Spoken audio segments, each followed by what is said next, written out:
Praise the Lord. ஹல்லேலூயா, ஹல்லேலூயா. இத்தனை பேர் ஆண்டவருடைய வார்த்தையை கேட்க ஆயத்தமாக இருக்கிறீங்க? ஹல்லேலூயா. கர்த்தருடைய சமூகத்தில் அவனுடைய வார்த்தையை கேட்பதே நமக்கு ஒரு பெரிய பாக்கியம். ஹல்லேலூயா, ஹல்லேலூயா.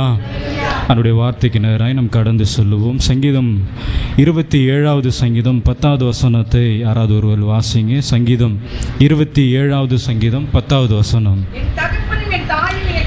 என் தகப்பனும் என் தாயும் என்னை கைவிட்டாலும் கர்த்தர் என்னை சேர்த்து கொள்வார். ஹல்லேலூயா, ஹல்லேலூயா. கண்களை மூடி நாம் ஜெபிக்கலாம். எங்களை நேசித்து வழிநடத்துகிற எங்களுடைய அன்பின் தகப்பனே, ஆண்டவரை மட்டுமாய் தகப்பனே உம்மை ஆராதிக்க நாங்கள் ஆண்டவரை உம்மை மகிமைப்படுத்த நீர் எங்களுக்கு பாராட்டி நம்முடைய எல்லா தயவுகளுக்காக நாங்கள் உமக்கு நன்றி செலுத்துகிறோம். இந்த நாளில் ஆண்டவரை உம்முடைய வார்த்தை கேட்க எங்களை நீர் ஆயத்தப்படுத்தி தகுதிப்படுத்தும்படியாய் நாங்கள் ஜெபிக்கிறோம். உம்முடைய வார்த்தைகளை நாங்கள் கேட்கிறது மாத்திரம் இல்லாமல் அதன்படி நாங்கள் நடக்க தேவன் எங்களுக்கு நீர் உதவி செய்வீராக. சுயங்கள் எல்லாவற்றையும் கர்த்தர் நீர் எடுத்து போட்டு உம்முடைய சமூகத்தில் உம்முடைய வார்த்தையை கேட்கத்தக்கதான ஒரு இருதயத்தை நீர் எங்களுக்கு தந்துள்ளபடியாக ஜெபிக்கிறோம். எல்லா சோர்வின் ஆவிகளை கர்த்தர் நீர் எடுத்து போட்டு உற்சாகத்தோடு உம்முடைய பாதத்தில் நாங்கள் உம்முடைய வசனத்தை கேட்க உதவி செய்யுங்க. மீட்பர் இயேசுவின் மூலமாய் நாங்கள் ஜெபிக்கிறோம் எங்கள் நல்ல பிதாவே, ஆமென். ஹல்லேலூயா, ஹல்லேலூயா.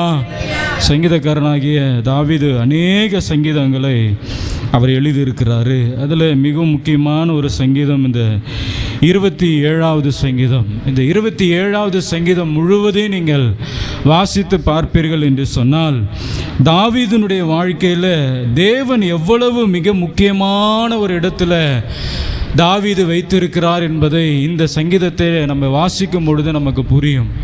தாவீது தேவனை எவ்வளவு முக்கியப்படுத்தி இருக்கிறார், அவருடைய வாழ்க்கையில் எவ்வளவு முக்கியமானவர் என்பதை இந்த ஒவ்வொரு வசனங்களிலும் நம்ம வாசிக்கும் பொழுது நமக்கு நன்றாக அது விளங்கி கொள்ளும். அப்படி தேவனை குறித்து அவர் சொல்லி கொண்டு வருகிற பொழுது இந்த 10வது வசனத்தில் தாவீது சொல்லுகிறாரு, என் தகப்பனும் என் தாயும் என்னை கைவிட்டாலும் என் கர்த்தர் என்னை சேர்த்து கொள்வார். ஹல்லேலூயா. இந்த உலகத்தில் உண்மையாய் ஒருவர் நேசிக்கிறார்கள் என்று சொன்னால் அது தாயும் தகப்பன் மாத்திரம்தான். ஹல்லேலூயா. மற்ற அன்புகள் எல்லாம் மாயமான ஒரு அன்பாய் காணப்பட்டாலும் ஒரு உண்மையான ஒரு அன்பு எதுன்னு கேட்டிங்கன்னா, உண்மையாக யார் அன்பு காட்ட முடியும், யாரால் உண்மையாக அன்பு செலுத்த முடியும் அப்படின்னு கேட்டிங்கன்னா தாயும் தகப்பனுடைய அன்பு மாத்திரம்தான் முக்கியமான ஒரு அன்பு. ஹல்லேலூயா. நம்முடைய தாய் தகப்பன் நம்ம மீது வைத்திருக்கிற அன்பை காட்டிலும் வேறு யாரும் நம்ம மீது அன்பு செலுத்தவே முடியாது. ஹல்லேலூயா. தாவீது இந்த இடத்துல அவர் சொல்லும் பொழுது என் தகப்பனும் என்னுடைய தாயும் என்ன கைவிட்டாலும், என் தகப்பன் சரி என்னுடைய தாய் சரி என்னை கைவிட்டாலும் என் கர்த்தர் என்னை சேர்த்து கொள்ளுவார். ஹல்லேலூயா, ஹல்லேலூயா. தாவீதினுடைய வாழ்க்கையில் அநேக ஜனங்களை தாவீது பார்த்துருக்கிறார். அநேகர் மேலே தாவீது அன்பு செலுத்தியிருக்கிறார். அநேகர் தாவீதின் மீதும் அன்பு செலுத்தியிருக்கிறார்கள். ஆனால் தாவீதினுடைய வாழ்க்கையில் அவர் யார் யார் மீதெல்லாம் அன்பு காட்டினாரோ அவர்கள் எல்லாரும் ஒரு சூழ்நிலையில் தாவீதை கைவிட்ட ஒரு சூழ்நிலை அவருடைய வாழ்க்கையில் காணப்பட்டிருந்தது. எல்லாராலும் நெருக்கப்படுகிற பொழுது, எல்லாராலும் பகைக்கப்படுகிற பொழுது, எல்லாராலும் வெறுக்கப்படுகிற பொழுது அவருடைய நோக்கம், அவருடைய சிந்தனை எல்லாம் யார் மீது இருந்தது என்று சொன்னால் கர்த்தர் மேலே அவருடைய நோக்கம் காணப்பட்டிருந்தது. ஹல்லேலூயா, ஹல்லேலூயா. இங்கே 142வது சங்கீதத்தில் நீங்கள் வாசிக்கும் பொழுது அவர் பயந்து ஒரு சிங்கத்தின் ஒரு கெபியில் போய் உட்கார்ந்து கொண்டு இருக்கும் பொழுது 4வது வசனத்தில் என் வலப்புறமாய் கண்ணோக்கி பாரும், என்னை அறிவார் ஒருவரும் இல்லை, எனக்கு அடைக்கலம் இல்லாமல் போயிற்று, என் ஆத்துமாவை விசாரிக்க ஒருவருமே இல்லை. தாவீது என்பது ஒரு தனி நபர் அல்ல. அவர் ஒரு பெரிய ஒரு ராஜா, ஒரு தேசத்தையே ஒரு ஆண்ட ஒரு ராஜாவினுடைய வாழ்க்கை, ஒரு நிலைமை ஒரு கட்ட காலத்தில் எப்படி காணப்பட்டுகிறது என்று சொன்னால் என்னை கண்ணோக்கி பாரும், என்னை அறிவார் ஒருவரும் இல்லை, எனக்கு அடைக்கலம் இல்லாமல் போயிற்று, என் ஆத்துமாவை விசாரிக்க ஒருவருமே இல்லை. அல்லேலூயா. என்னை விசாரிக்க ஒருவரும் இல்லை, என் ஆத்துமாவை விசாரிக்க ஒருவரும் இல்லை. எனக்கு அடைக்கலம் இல்லாமல் போயிற்று, எனக்கு அடைக்கலம் செலுத்த யாரும் இல்லை, எனக்கு ஆதரவு செலுத்த யாரும் இல்லை என்று சொல்லிவிட்டு அடுத்த வசனம் 5வது வசனத்தில் தாவீது சொல்லுகிறார், கர்த்தாவே உம்மை நோக்கி கூப்பிடுகிறேன். அல்லேலூயா. எனக்கு ஒருவேளை அடைக்கலம் இல்லாமல் ஒரு சூழ்நிலை காணப்பட்டிருந்தாலும், என்னை அறிவார் ஒருவரும் இல்லாத ஒரு சூழ்நிலை காணப்பட்டிருந்தாலும், என் ஆத்துமாவை விசாரிக்க ஒருவருமே இல்லாத ஒரு சூழ்நிலை எனக்கு காணப்பட்டிருந்தாலும், நான் கர்த்தரை நோக்கி கூப்பிடுகிறவனாய் காணப்படுகிறேன் என்றுதான் இந்த சங்கீதத்தில் தாவீது சொல்லுகிறதை நாம் பார்க்கிறோம். அல்லேலூயா.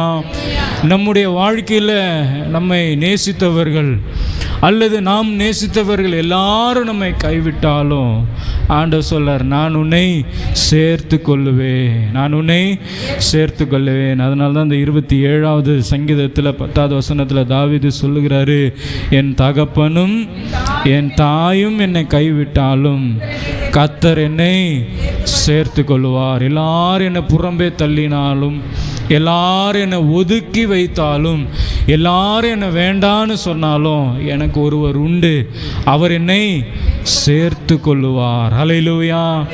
நீங்கள் தாவீதினுடைய வாழ்க்கையில் பார்க்கும் பொழுது அவரோடு கூட பிறந்த சகோதரர்கள் எல்லாரை காட்டிலும் தன்னுடைய தகப்பனாகிய இந்த தாவீதுடைய தகப்பன் தாவீதை ஒதுக்கி வைத்தவராய் நம்ம வாசிக்கிறோம். நீங்கள் 1 சாமுவேல் 16வது அதிகாரம் 10வது வசனத்தில் வாசிக்கும் பொழுது, கர்த்தரால் தாவீதை அபிஷேகம் பண்ணும்படியாக சாமுவேல் தாவீதுடைய தகப்பனிடத்திற்கு வருகிற பொழுது தன்னுடைய தாவீதுடைய தகப்பன் என்ன செய்வார் என்று சொன்னால், அபிஷேகம் பண்ணும்படியாக தாவீதினுடைய எல்லா சகோதரரையும் கொண்டு வருவார் சாமுவேலுக்கு முன்பதாக.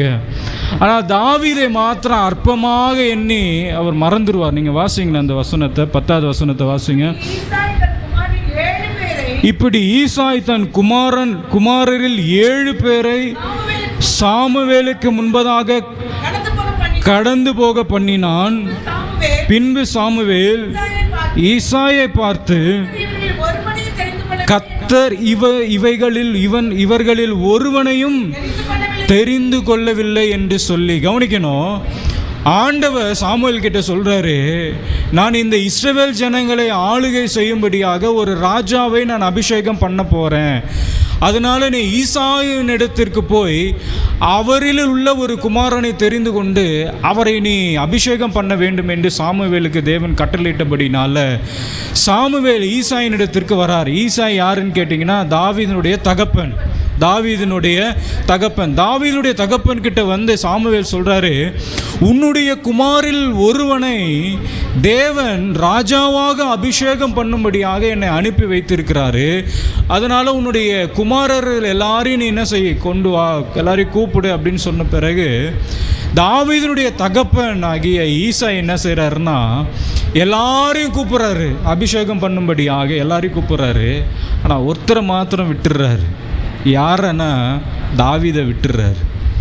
அப்போ அபிஷேகம் பண்ணும்படியாக சாமுவேல் வந்து நிற்கும் பொழுது எல்லாரையும் பார்க்குறாரு.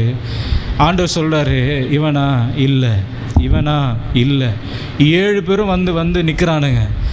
7 பேரையும் பார்த்து சாமுவேல் சொல்கிறாரு, இல்லை, இவனை தேவன் தெரிந்து கொள்ளலை, இவனை தேவன் முன்குறிக்கலை, இவனை தேவன் முன்குறிக்கலை. அடுத்த வசனத்தை வாசிங்க, 11வது வசனத்தில்.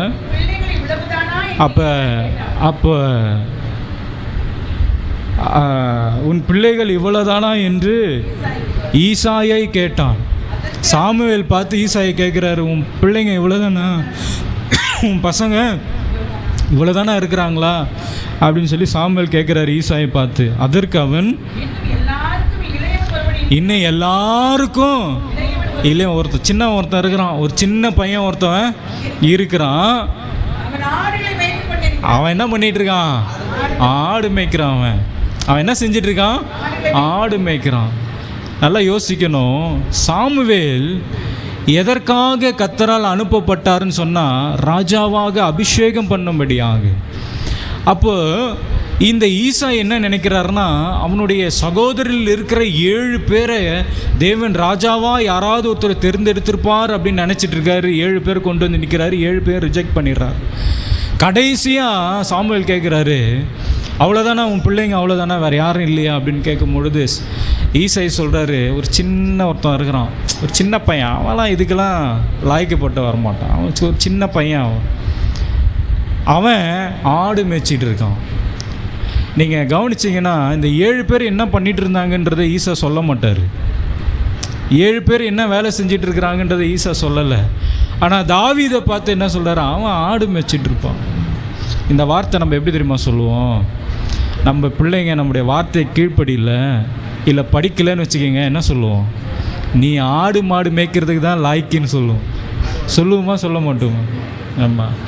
நம்ம வார்த்தை கீழ்ப்படியில் இல்லை படிக்கலை, சொல்கிற பேச்சை கேட்கலன்னா, நீலாம் உன்னை பெற்றதுக்கு 4 ஆடு இல்லை 4 மாடு வாங்கி போட்டிருந்தா கூட பால் கறந்து நான் என்ன பண்ணியிருப்பேன், பொழைச்சிருப்பேன். இந்த வார்த்தையை எதுக்கு யூஸ் பண்ணுவோன்னா, அவன் அற்பமாய் நினைக்கத்தக்கதாக இந்த வார்த்தையை யூஸ் பண்ணுவோம். நல்லா படிக்கிற பையன்கிட்டையோ, நல்லா அன்பு கூறுறவங்கிட்டையோ, ஒரு நீங்கள் செல்லமாக வளர்க்குற ஒரு பிள்ளையை பார்த்து செல்லம் இல்லை, நீ ஆடு மேய்க்க தான்ப்பா லாய்க்கு அப்படின்லாம் சொல்ல மாட்டோம். நம்ம யாரை அற்பமாக நினைக்கிறோமோ, யாரை வேண்டான்னு நினைக்கிறோமோ, யாரை உதாசீனப்படுத்துகிறோமோ அவங்கள தான் என்ன சொல்லுவோம், நீலாம் ஆடு மாடு மேய்க்கிறதுக்கு தான் லாய்க்கு, நீலாம் ஒன்றுத்துக்கும் லாய்க்கு இல்லை. இதே வார்த்தை தான் ஈசா தாவீதை குறித்து சொல்லும் போது சொல்கிறார். அவன் சின்ன பையன், அவன் ஒன்றத்தை அதெல்லாம் இதுக்கெல்லாம் அவன் சரிப்பட்டு வரமாட்டான். ஒரு தேசத்துக்கே ராஜாவாய் மாற்றும்படியான ஒரு தகுதி அவனுக்கு இல்லை, அவனுக்கு தகுதி இல்லை. அவன் ஆடு மேய்ச்சிட்டு இருப்பான் எங்கேயாவது, அது எங்கேயாவது என்ன பண்ணிகிட்ருக்கோம், மேய்ஞ்சிகிட்டு இருக்கோம். அது எங்கேயாவது ஊர் மேய்ஞ்சிட்டு இருக்கோம், இல்லை அது எங்கேயாவது சுற்றிட்டு இருக்கோம். என்னென்ன வார்த்தைலாம் சொல்லுவோம்ல, கிட்டத்தட்ட இது வேதத்தில் ரொம்ப டீசெண்டாக சொல்லியிருக்கிறாரு. அவன் ஆடு மேய்த்து கொண்டிருப்பான். அப்பொழுது சாமுவேல் ஈசாயை நோக்கி, ஆள் அனுப்பி அவனை கொண்டு வா. நீ அற்பமாக நினைக்கிறல்ல, நீ உதாசீனப்படுத்தினல்ல, நீ சின்னவன் என்று நினைக்கிறல்ல, நீ அவனை என்ன செய்து கூட்டிட்டு வா. அவன் இங்கே வரும் மட்டும் நான் பந்தி இருக்க மாட்டேன் என்றான். அவன் அனுப்பி அவனை அழைப்பித்தான். அவன் சிவந்த மேனியும் அழகிய கண்களும் நல்ல ரூபமுள்ளவனாயிருந்தான். அப்பொழுது கர்த்தர், நீங்களாம் அற்பமாக நினைச்சிங்கள, இவனை தான் நான் என்ன செய்ய போகிறேன், அபிஷேகம் பண்ண போகிறேன். ஹல்லேலூயா, ஹல்லேலூயா. அதனால தான் தாவீது சொல்கிறாரு, என் தகப்பனும் என் தாயும் என்னை கைவிட்டாலும் கர்த்தர் என்னை சேர்த்து கொள்வார். ஹல்லேலூயா. என்னை அற்பமாக நினைத்த என் தகப்பன், என்னை அற்பமாக நினைத்த என் தாய் என்னை கைவிட்டாலும் கர்த்தர் என்ன சேர்த்து கொள்வார். ஹல்லேலூயா, ஹல்லேலூயா. நம்முடைய வாழ்க்கையில் சில சூழ்நிலைகளை நம்முடைய சொந்த குடும்பத்தாராலே கைவிடப்பட்ட ஒரு சூழ்நிலை நமக்கு காணப்படும். பெற்றோர்கள் பிள்ளைகளை கைவிடப்படுகிற ஒரு சூழ்நிலை, பிள்ளைகள் பெற்றோரை கைவிடப்படுகிற ஒரு சூழ்நிலை, அல்லது சொந்த பந்தங்கள் நம்மை கைவிடுகிற ஒரு சூழ்நிலை, உற்றார் உறவினர்கள் நம்மை கைவிடுகிற ஒரு சூழ்நிலை, நம்மை நேசித்தவர்கள், நாம் நேசித்தவர்கள், நம்முடைய நண்பர்கள், நம்ம யார் அதிகமாய் பிரியப்படுகிறோமோ அவர்கள் எல்லாரும் நம்மை கைவிட்டாலும் ஆண்டவர் சொல்றாரு, கர்த்தர் உன்னை சேர்த்து கொள்வார். ஹல்லேலூயா. எல்லாரும் நம்மை புறம்பே தள்ளினாலும், எல்லாரும் நம்மை ஒதுக்கி வைத்தாலும், பெற்ற பிள்ளையே நம்மை ஒதுக்கி வைத்தாலும், பெற்ற தாய் தகப்பனே நம்மை ஒதுக்கி வைத்தாலும் கர்த்தர் என்னை சேர்த்து கொள்வார். இந்த பாதையில் வந்தவர் தான் தாவீது. தாவீது தன் சிறு பையனாக சிறு பிள்ளையாக இருக்கும் பொழுது சொல்லுகிறாரு, என் தகப்பனும் என் தாயும் என்னை கைவிட்டாலும் கர்த்தர் என்னை சேர்த்து கொள்வார். என் தகப்பன் என்னை கைவிட்டாரு, என் தாய் என்னை கைவிட்டாங்க, ஆனால் கர்த்தர் என்ன சேர்த்து. தாவீது வளர்ந்து ராஜாவாய் ஆன பிறகு தன்னுடைய சொந்த பிள்ளையை அவரை கைவிட்டார். நீங்கள் அப்சலோமுக்கு பயந்து தப்பித்து ஓடுகையில் 142வது சங்கீதத்தினுடைய அந்த பிராக்கெட்டில் நீங்கள் வாசிச்சிங்க அப்படின்னு சொன்னால், அவர் சொந்த குமாரனுக்கு பயந்து தப்பி ஓடுகையில் பாடின சங்கீதம் அப்படின்ட்டு இருக்கும். சொந்த பிள்ளையாலேயே அவர் பகைக்கப்படுகிறார், சொந்த பிள்ளையாலே அவர் வெறுக்கப்படுகிறார். அப்படிப்பட்ட ஒரு சூழ்நிலையில தான் தாவீது சொல்லுகிறாரு, என் தகப்பனும் என் தாயும் என்னை கைவிட்டாலும் கர்த்தர் என்னை சேர்த்துக்கொள்வார். ஆமீன் சொல்லுங்க பார்க்கலாம். அல்லேலூயா, அல்லேலூயா. இந்த நாளில் கைவிடப்பட்ட ஒரு சூழ்நிலையில் நம்ம ஆண்டவருடைய சமூகத்தில் உட்கார்ந்து கொண்டிருக்கலாம். கைவிடப்பட்ட ஒரு நிலையில் ஆண்டவருடைய சமூகத்தில் நம்ம உட்கார்ந்து கொண்டிருக்கலாம். இந்த வாரம் ஆண்டவர் நமக்கு சொல்லுகிற வார்த்தை என்ன தெரியுமா? நான் உன்னை சேர்த்து கொள்ளுவேன், நான் உன்னை சேர்த்து கொள்ளுவேன். அல்லேலூயா. ஆபிரகாமுடைய வாழ்க்கையில் தேவன் ஆபிரகாமுக்கு வாக்கு பண்ணினதற்கு முன்பதாகவே இஸ்மவேல் பிறந்த பிறகு, இஸ்மவேல் யாருன்னு கேட்டிங்கன்னா ஆபிரகாமுடைய பிள்ளை. இஸ்மவேல் யாருன்னா ஆபிரகாமுடைய பிள்ளை. ஆனால் ஒரு நாள் வந்த பிறகு சொந்த தகப்பனே பிள்ளையை என்ன செய்கிறாரு? ஒதுக்கி வைக்கிறாரு. நீ என்கிட்ட இருக்காதுன்னு சொல்லி கொஞ்சம் ஆகாரத்தையும் கொஞ்சம் துருத்தியில் தண்ணியும் கொடுத்து ஆகாரம் கூட என்ன பண்ணுறாரு? இஸ்மவேலை அனுப்பி வைக்கிறாரு. சொந்த பிள்ளையை என்ன செய்கிறாரு? தகப்பன் ஒதுக்கி வைக்கிறாரு. நீங்கள் மோசேவுடைய வாழ்க்கையில் பார்க்கும் பொழுது சொந்த பிள்ளைய தாய் ஒரு நாணலில் வைத்து ஆற்றில் அனுப்பி விடுறாங்க. சொந்த பிள்ளை, பெற்றெடுத்த பிள்ளை. யோசித்து பாருங்கள், நீங்கள் உங்கள் பிள்ளைகளை அந்த மாதிரி பண்ணுவீங்களா? மோசேயை கர்த்தர் உயர்த்தினார் தான், தன்னுடைய ஜனத்தை விடுதலையாக்கும்படிக்கு தெரிந்து கொண்டார் தான். ஆனால் மோசே பிறந்த பிறகு சொந்த தாய் என்ன செய்கிறாங்க அப்படின்னு சொன்னால், அவரை நாணலில் வைத்து ஆற்றில் என்ன செய்கிறாங்க? அனுப்பி விட்றாங்க. சொந்த தகப்பன் இஸ்மவேலை துரத்தி விடுறாரு. சொந்த தாய் மோசேயை நாணலில் வைத்து என்ன செய்கிறாரு? அனுப்பி விடுறாங்க. யோசேப்புடைய வாழ்க்கையில் பார்த்தீங்கன்னா சொந்த சகோதரர்கள் கூட பிறந்த சொந்த சகோதரர்கள் அவரை குழியில் போடுறாங்க, அடிக்கிறாங்க, விற்கப்படுறான். யாராலன்னா சொந்த சகோதரனால. அல்லேலூயா. யோபுனுடைய வாழ்க்கையில் பார்த்தீங்கன்னா சொந்த மனைவி என்ன சொல்கிறாங்க? ஜீவனை விடு, ஜீவனை செத்து போயிடு, பெசாத என்ன பண்ணிடு, செத்து போயிடு. சொந்த மனைவி யோபை பார்த்து சொல்கிறாங்க. அவனுடைய நிலைமையை பார்த்து ஆபிரகாம் என்னன்னா சொந்த பிள்ளைய துரத்தி விடுறாரு. மோசே சொந்த தாய் நாணலை வைத்து அனுப்புகிறாங்க, வேண்டான்னு அனுப்புகிறாங்க. யோசேப்பினுடைய வாழ்க்கையில் சொந்த சகோதரர்கள் அவரை குழியில் போட்டு விற்கப்படுகிறார். யோபுனுடைய வாழ்க்கையில் சொந்த மனைவி செத்துருன்னு சொல்கிறாங்க. நீங்கள் பவுலினுடைய வாழ்க்கையில் பார்க்கும் பொழுது மற்றவர்களால் அவர் புறம்பே தள்ளப்படுகிற ஒரு சூழ்நிலை காணப்படுகிறது. நீங்கள் வாசிங்களேன், 2 தீமோத்தேயு 4வது அதிகாரம் 16வது வசனத்தில். 2 தீமோத்தேயு 4வது அதிகாரம் 16வது வசனம்.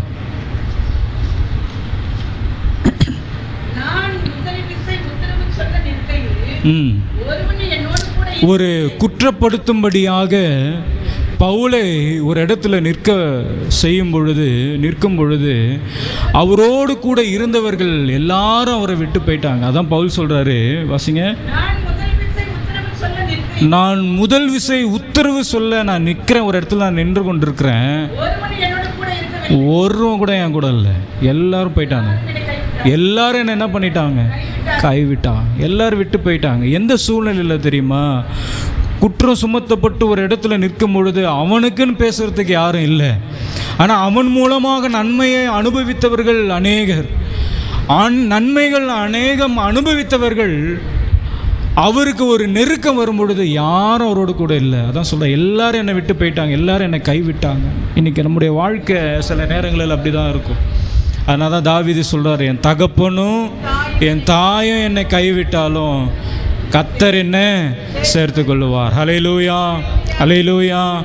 ஒருவேளை நம்முடைய தகப்பனும் ஒருவேளை நம்முடைய தாயை நம்மை கைவிட்டாலும், நம்மை நேசித்தவர்கள் நம்மை கைவிட்டாலும், நம்முடைய பிள்ளைகள் நம்மை கைவிட்டாலும், நம்முடைய பெற்றோர்கள் நம்மை கைவிட்டாலும், நம்முடைய நண்பர்கள் உறவினர்கள் எல்லாரும் நம்மை கைவிட்டாலும், நம்மை கைவிடாதவர் நம்மை சேர்த்து கொள்ளுகிறவராக இருக்கிறார். அல்லேலூயா.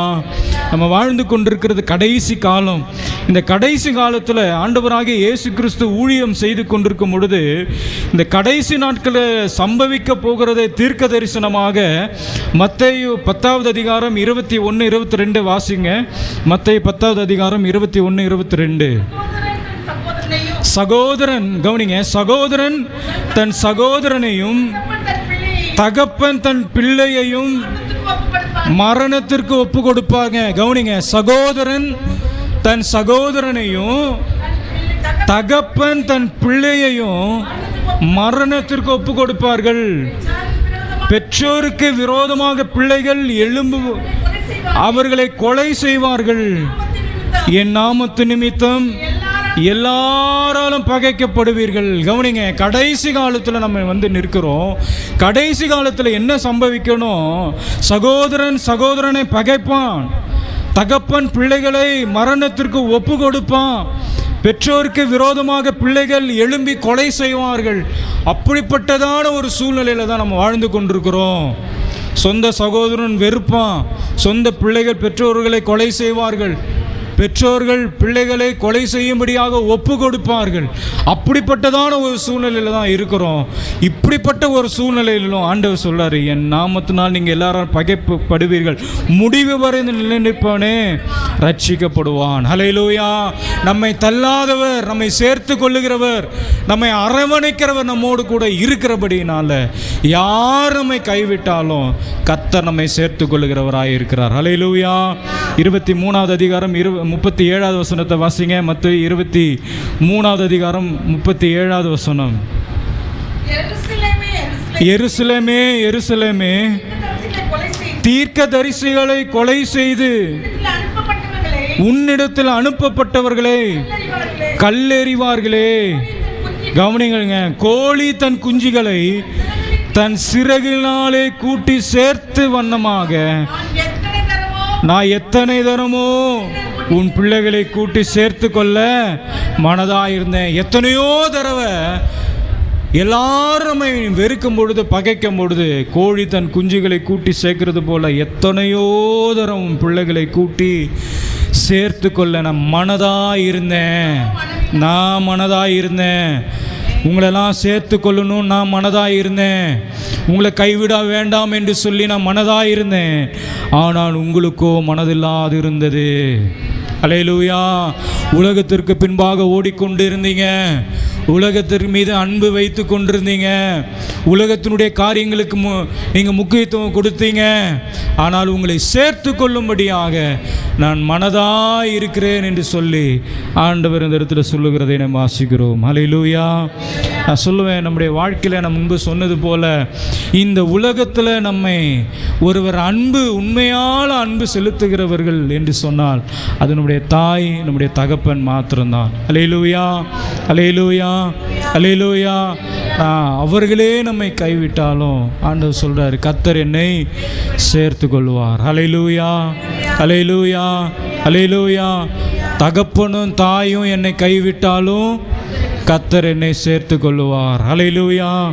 எப்படிப்பட்டவர்களை கர்த்தர் சேர்த்து கொள்வார் என்று சொல்லி ஒரு 3 காரியங்களை சொல்லி நான் முடிக்கிறேன். எப்படிப்பட்டவர்களை கர்த்தர் சேர்த்து கொள்வார், எந்த சூழ்நிலையில் உள்ளவர்களை கர்த்தர் சேர்த்து கொள்வார் என்று சொன்னால், நீங்கள் சங்கீதம் 27வது சங்கீதம் அதே 10வது வசனத்தை வாசிங்க. சங்கீதம் 27:10 அதே வசனம். என் தகப்பனும் என் தாயும் என்னை கைவிட்டாலும். முதலாவது யாரை தேவன் சேர்த்து கொள்ளுகிறார் என்று சொன்னால் கைவிடப்பட்டவர்களை. அல்லேலூயா. ராமேன் சொல்லுங்களேன். அல்லேலூயா. யாரை கர்த்தர் சேர்த்து கொள்ளுகிறார் தம்மிடத்தில், யாரை தேவன் சேர்த்து கொள்ளுகிறார் என்று சொன்னால் கைவிடப்பட்டவர்களை தேவன் சேர்த்து கொள்ளுகிறார். கைவிடப்பட்டவர்கள் யாரெல்லாம் கைவிடப்பட்ட ஒரு சூழ்நிலையில் இருக்கிறோமோ, யாராரா மற்றவர்களால் கைவிடப்பட்ட ஒரு சூழ்நிலையில் நாம் வாழ்ந்து கொண்டிருக்கிறோமோ அவர்களை தேவன் சேர்த்து கொள்ளுகிறவராய் இருக்கிறார். ஹல்லேலூயா. ஏசாயா 54வது அதிகாரம் 6வது வசனத்தை வாசிங்க. ஏசாயா 54வது அதிகாரம் 6வது வசனம். கைவிடப்பட்டு மனநொந்தவர்களான ஸ்திரீயை போலவும் இளப்பிரயாத்து விவாகம் செய்து தள்ளப்பட்ட மனைவியைப் போலும் இருக்கிற உன்னை கர்த்தர் அழைத்தார் என்று உன் தேவன் சொல்லுகிறார். அல்லேலூயா. யாரை கர்த்தர் சேர்த்து கொள்கிறார் என்று சொன்னால், கைவிடப்பட்டு மனநொந்த ஸ்ரீயை போல இருக்கிறவர்களை கர்த்தர் சேர்த்து கொள்கிறார்.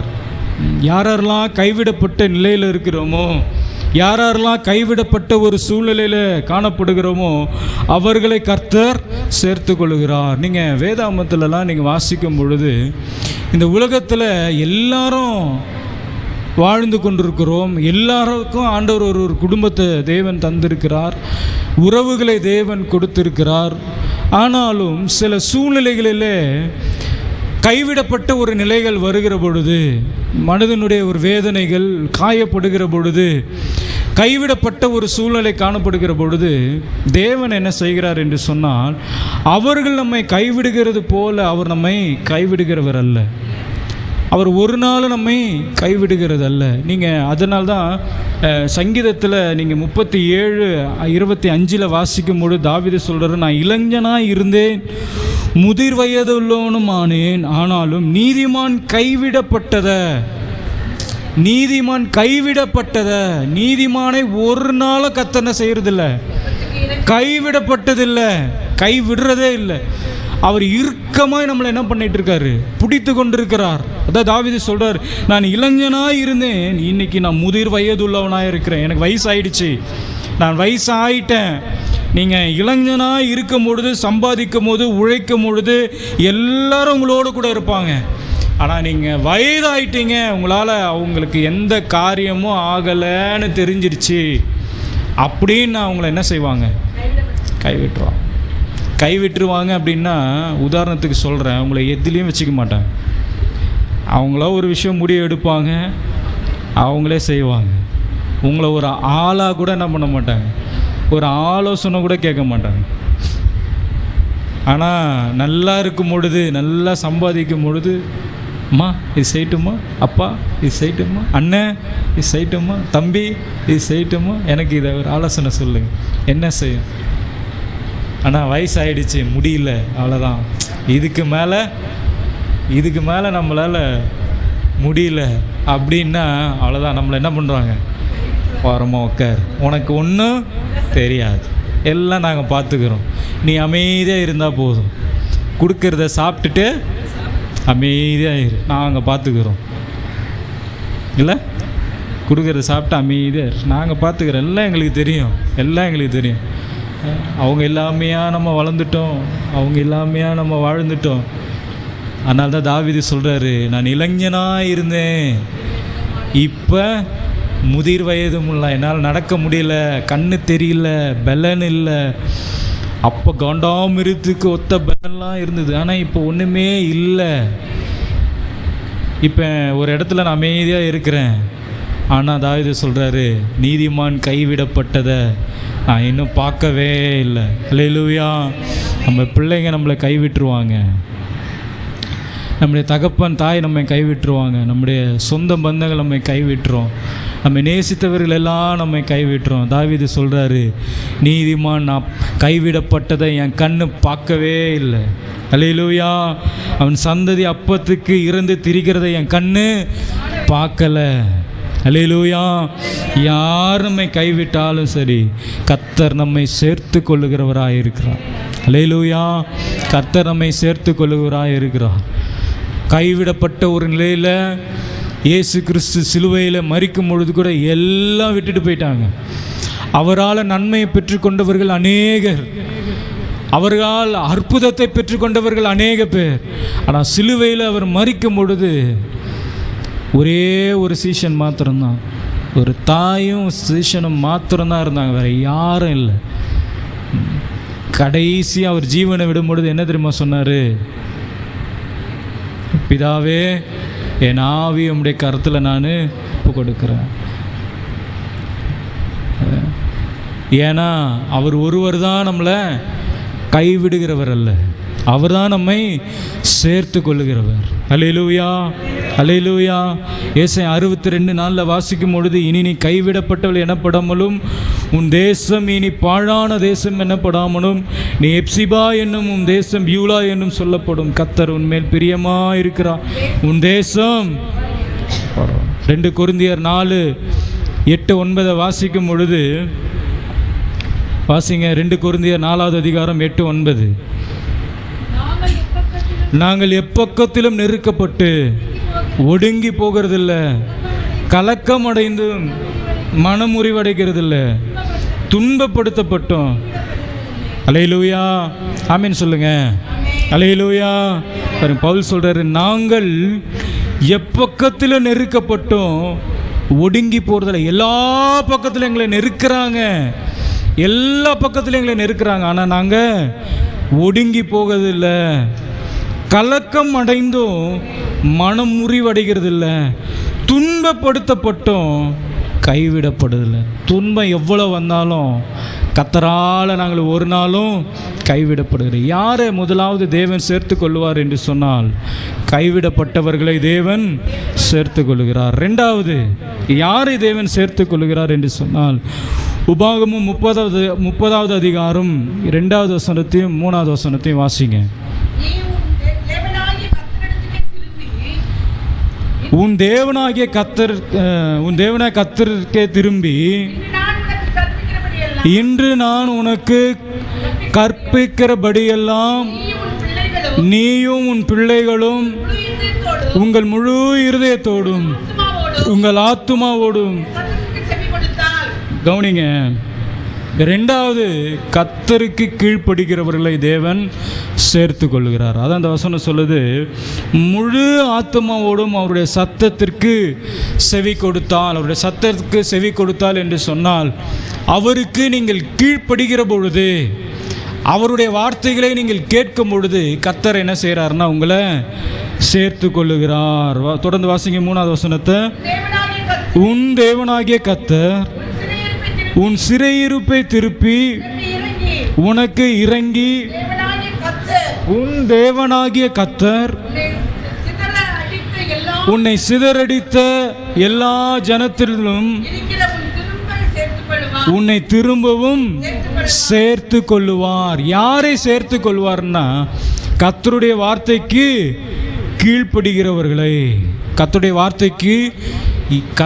வார்த்தைக்கு நீங்கள் கீழ்ப்படுகிற பொழுது அது உங்களுடைய வாழ்க்கையில் ஆசீர்வாதத்தை கொண்டு வரும். அது உங்களுடைய வாழ்க்கையில் எதை கொண்டு வரும்? ஆசீர்வாதத்தை கொண்டு வரும், நன்மையை கொண்டு வரும்.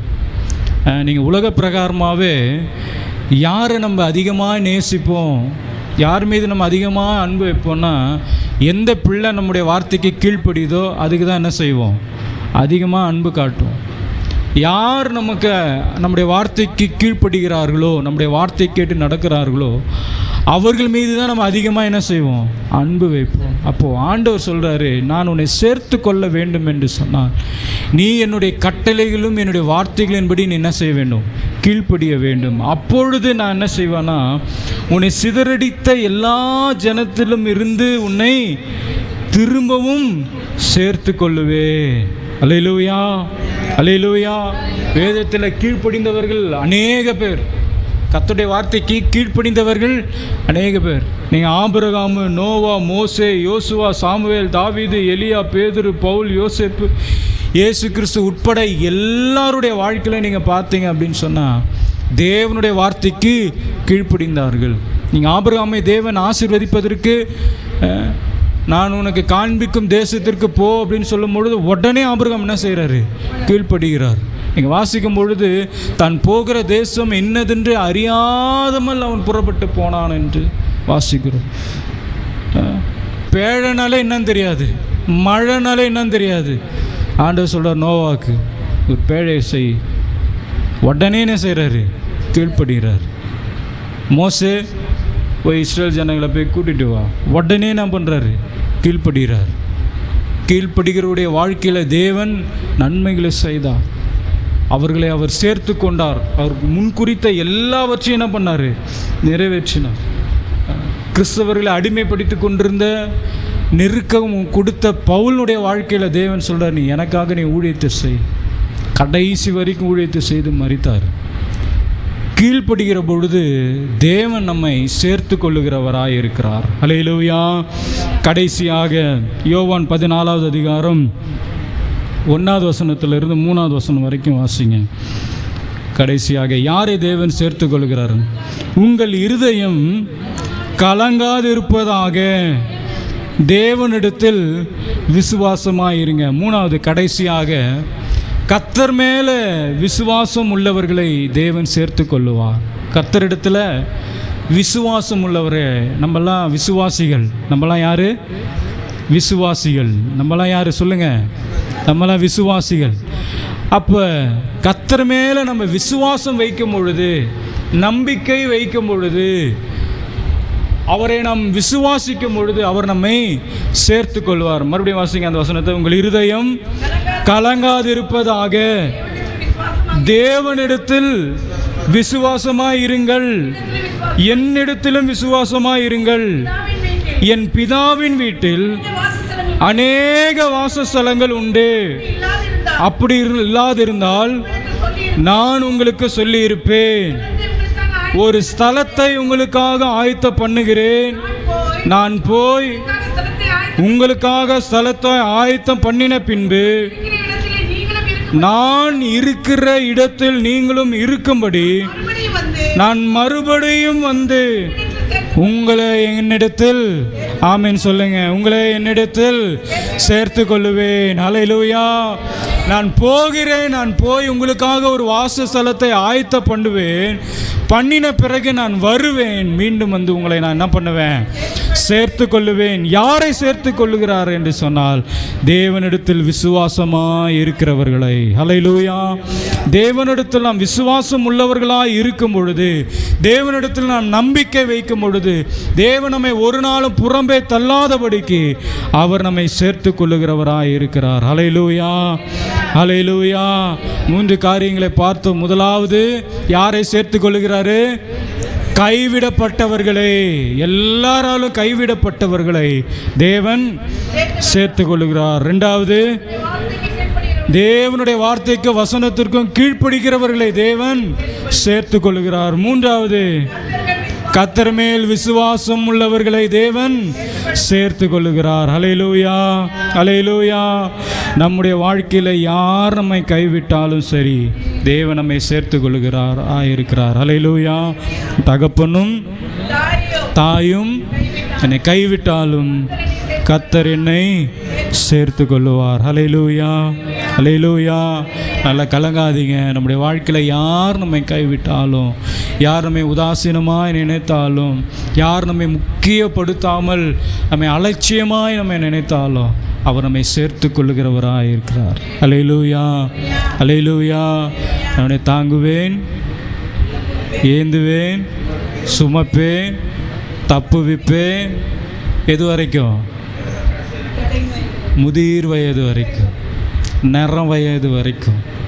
முடியெல்லாம் நிறச்சி போய் நிற வயதில் முடியாமல் உட்காந்துட்டு இருப்பீங்கள, அப்போ சொல்கிறார் கர்த்தர், நான் உன்னை ஏந்துவேன். நான் உன்னை சொல்லுங்க, ஏந்துவேன், தாங்குவேன், தப்பு வைப்பேன். எது வரைக்கும்? முதிர் வயது வரைக்கும். முதிர் வயது வரைக்கும். அல்லேலூயா. அல்லேலூயா. யார் என்னை கைவிட்டாலும் சரி, கர்த்தர் என்னை சேர்த்து கொள்ளுவார். என் தேவன் என்னை சேர்த்து கொள்ளுவார். அல்லேலூயா. இம்மட்டுமாய் நம்மை கைவிடலை. இது வரைக்கும் ஆண்டவர் நம்மை கைவிடலை. இனிமேலும் தேவன் நம்மை கைவிடுகிறவர்கள். ஒரே ஒரு வசனத்தை வாசித்து நான் முடிக்கிறேன். செப்பனியா 3வது அதிகாரம் 19, 20 வசனத்தையும் வாசிங்க. செப்பனியா 3வது அதிகாரம் 19, 20.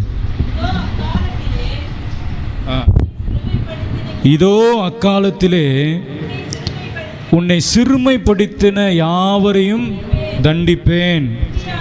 நொண்டியானவனை ரட்சித்து தள்ளுண்டவனை சேர்த்து கொள்ளுவேன். நல்ல கவனிங்களேன். இதோ அக்காலத்திலே உன்னை சிறுமைப்படுத்தின யாவரையும் தண்டிப்பேன். நொண்டியானவனை ரட்சித்து தள்ளுண்டவனை சேர்த்து கொள்ளுவேன். அவர்கள் வெட்கம் அனுபவித்த சகல தேசங்களிலும் அவர்களுக்கு புகழ்ச்சியும் கீர்த்தியும் உண்டாக செய்வேன். அக்காலத்திலே உன்னை கூட்டிக் கொண்டு வருவேன், அக்காலத்திலே உன்னை சேர்த்து கொள்ளுவேன். உன் கண் காண நான் உங்கள் சிறையிருப்பை திருப்புவேன். பூமியில் உள்ள சகல ஜனங்களிலும் நான் உங்களை கீர்த்தியும் புகழ்ச்சியுமாக வைப்பேன். ஹல்லேலூயா, ஹல்லேலூயா. நம்ம எல்லாரும் எழுந்து நிற்கலாமா? இயேசுவே, எல்லாரும் அப்படியே ஜெபத்தோடு, யார் நம்மை கைவிட்டாலும் நம்முடைய கர்த்தர் நம்மை சேர்த்து கொள்ளுகிறவராய் இருக்கிறார். தேவன் நம்மை சேர்த்து கொள்ளுகிறவராய் இருக்கிறார். எல்லாரும் கண்களை மூடி கரங்களை உயர்த்தி, ஆண்டவரே, இதோ கைவிடப்பட்ட ஒரு சூழ்நிலையிலே நாங்கள் நின்று கொண்டிருக்கிறோம், கைவிடப்பட்ட ஒரு நிலைமையிலே நாங்கள் நின்று கொண்டிருக்கிறோம். நீர் எங்களை கைவிடாதவர். ஹல்லேலூயா, ஹல்லேலூயா, ஹல்லேலூயா. எல்லாரும் கரங்களை உயர்த்தி, ஆண்டவரே, கைவிடப்பட்ட ஒரு நிலைமையிலே நாங்கள் காணப்பட்டாலும், எல்லாராலும் பகைக்கப்பட்ட ஒரு சூழ்நிலையில நாங்கள் காணப்பட்டாலும், தேவ நீர் எங்களை சேர்த்துக் கொள்கிறவராய் இருக்கிறதற்காக நன்றி செலுத்துகிறோம். தகப்பனும் தாய் கைவிட்டாலும் கர்த்தர் என்னை சேர்த்துக் கொள்வார். தகப்பனும் தாய் கைவிட்டாலும் கர்த்தர் என்னை சேர்த்துக் கொள்வார். என் உள்ளம் ஸ்திரமாக ஸ்திரமாக கர்த்தரும் என்றும் காத்திருப்போம். என் உள்ளம் ஸ்திரமாக ஸ்திரமாக கர்த்தரும் என்றும் காத்திருப்போம்.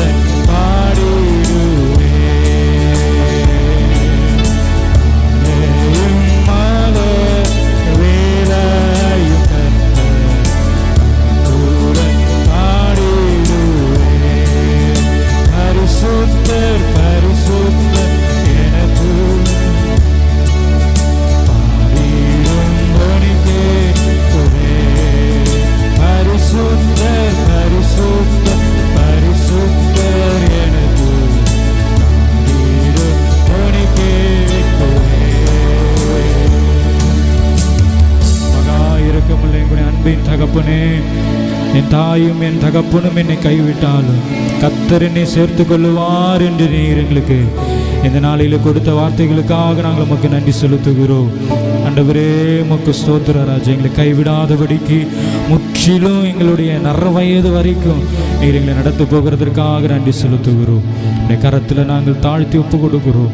இப்போ இயேசுவின் நாமத்தில் ஜெபிக்கிறோம், என் நல்ல பிதாவே,